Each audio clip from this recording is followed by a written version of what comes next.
Kufuatia kushambuliwa kwa Padri Charles Kitima ambaye pia ni katibu umoja wa maaskofu wa kanisa Katoliki nchini TEC kuzidi kuwa gumzo na kuongelewa sana nchini.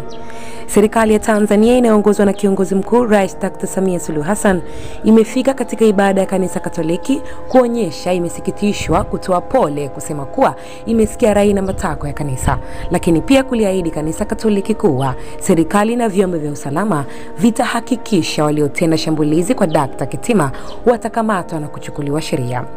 Serikali imeeleza hayo kupitia kwa makamu wa rais wa Tanzania Mheshimiwa Dr. Philip Mpango. Tumsikilize hapa. Napenda kwa niaba ya serikali kutoa pole kwa Padre Dr. Charles Kitima, katibu mkuu wa Baraza la Maaskofu Tanzania TEC, lakini pia pole kwa baraza zima la maaskofu na kanisa kwa ujumla kufuatia tukio la kushambuliwa na kuumizwa vibaya wakiwa kwenye makazi yao.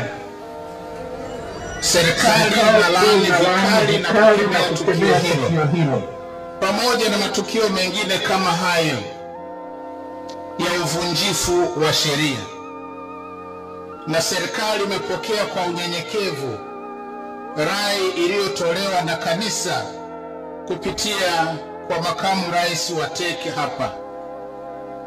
Napenda niwahakikishie Watanzania na wapenda haki, amani na usalama kuwa tayari serikali kupitia Wizara ya Mambo ya Ndani imeviagiza vyombo vya dola kuwatafuta, kuwakamata na kuwachukulia hatua kali za kisheria waliohusika na hilo, na wale wote watakaothibitika kuhusika na matukio kama hayo ambayo hayakubaliki kabisa mahali popote.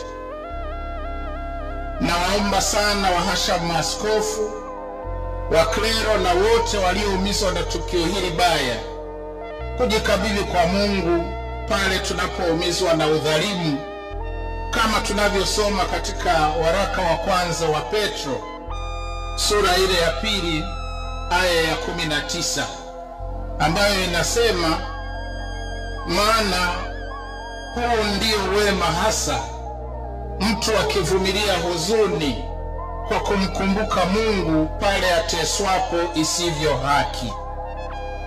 Aidha, ninawasihi sana Watanzania wote tuendelee kupendana na kusimama pamoja kulaani matendo hayo mabaya yasiyoakisi Tanzania yetu inayosifika kama kisiwa cha amani.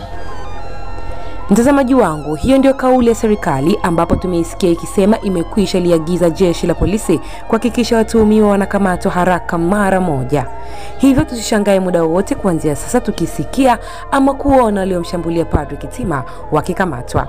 Kwa lolote tuachie comment hapo chini na sisi tutaisoma. Mimi ni Princess Kiuli na hapa ni Mseto Media. Hakikisha umesubscribe, comment, like na kushare. Mseto Media, we connect everywhere.